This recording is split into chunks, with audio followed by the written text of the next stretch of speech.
Well, hello. Welcome back to another exciting edition of Coffee with Stephen. So this week's blog is entitled Goldstein v. Hochel, and it's about an ongoing court case in New York. But the plaintiffs in the case are a gentleman by the name of Goldstein and several other plaintiffs. They all belong to the same synagogue, and Governor Hochel, as well as a few other defendants. Now, while the case is currently called Goldstein v. Hochel, I actually believe that the name is probably going to change here fairly soon, as a judge has recently dismissed out the governor as well as the attorney general from this particular lawsuit.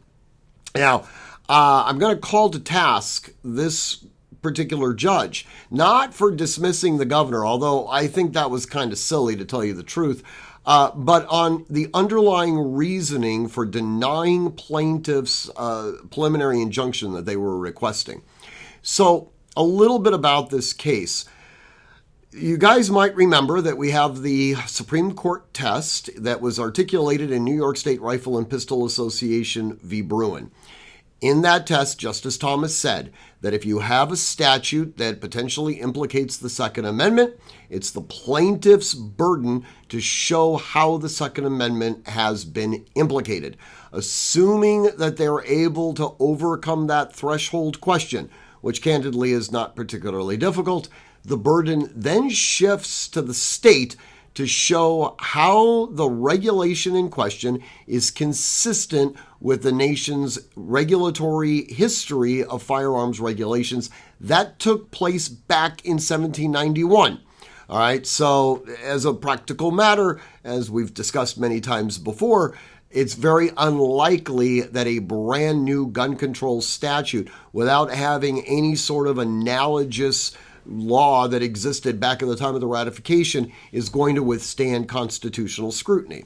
So as soon as the Bruin decision was handed down, one of the things that it did was essentially turn the entire nation really, into a shall issue country. So New York was infuriated by this. They were going to have to give law-abiding citizens concealed weapons permits. So they crafted a law that restricted where you could go with your firearm. Even though you had a CCW, you couldn't go to these particular sensitive locations, and there's a slew of them that they tried to craft. One of the sensitive locations are houses of worship.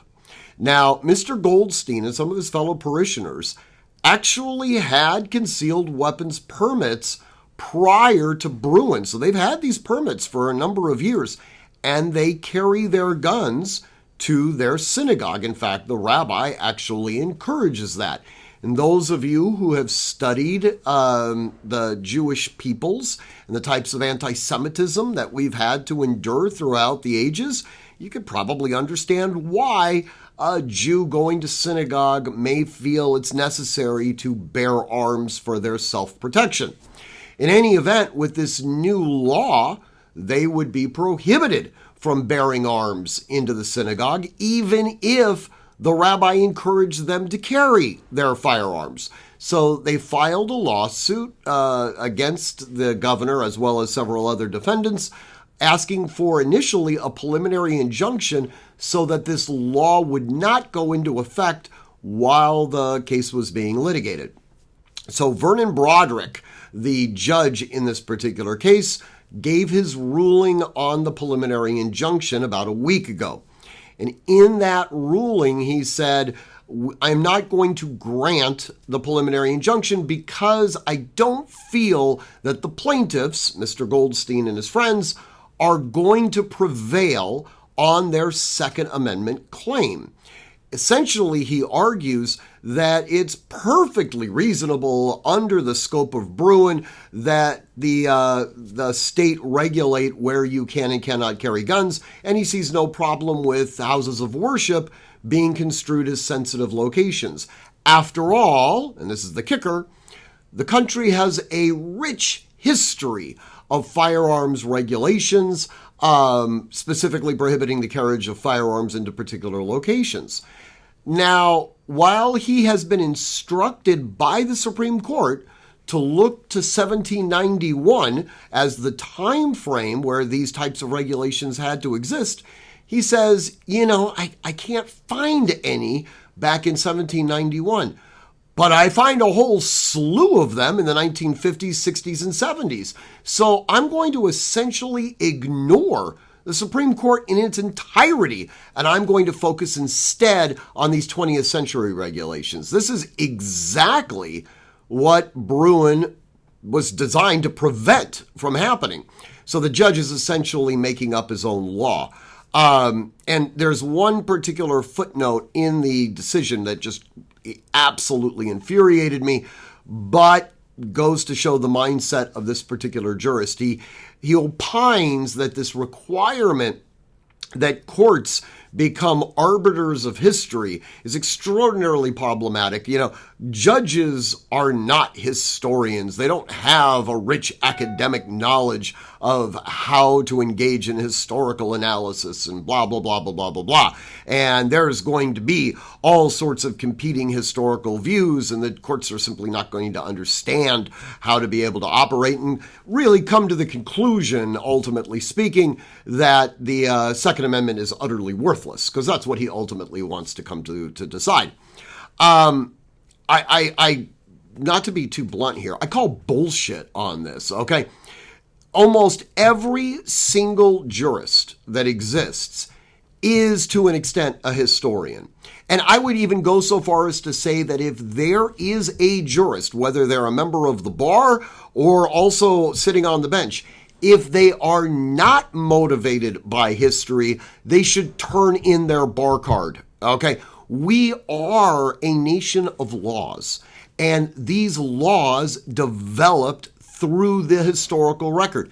By definition, we are historians. Now, we may not have gone through the same academic rigors that a traditional historian goes through, but all of us, to an extent, are amateur historians, okay?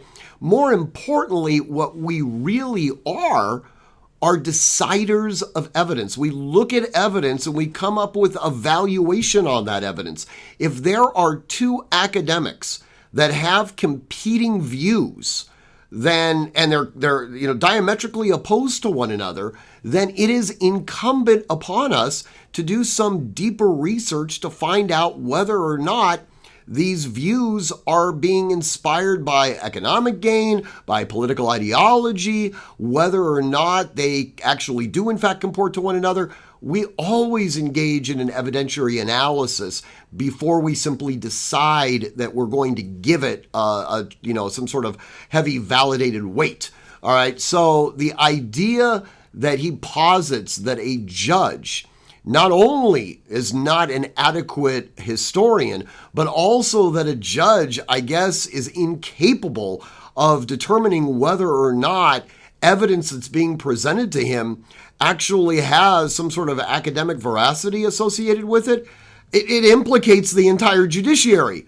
All right. He's basically saying, look, we're idiots. All right. We don't have the rational capacity to be able to come up with a decision on our own. And, since we don't have that capacity, and since we really need to ensure that guns are kept off of the streets of America and out of the hands of law-abiding citizens, just go ahead and dispense with this analysis in its entirety. I'm just going to give you my decision that says that the Second Amendment doesn't apply. For all intents and purposes, that's exactly what this guy did. Anyways, I do encourage you to read the blog. I get a little annoyed while I'm writing it, but you can, I'm sure, understand why. As always, train constantly, train consistently, train repetitively, and train with purpose. Above all else, stay safe.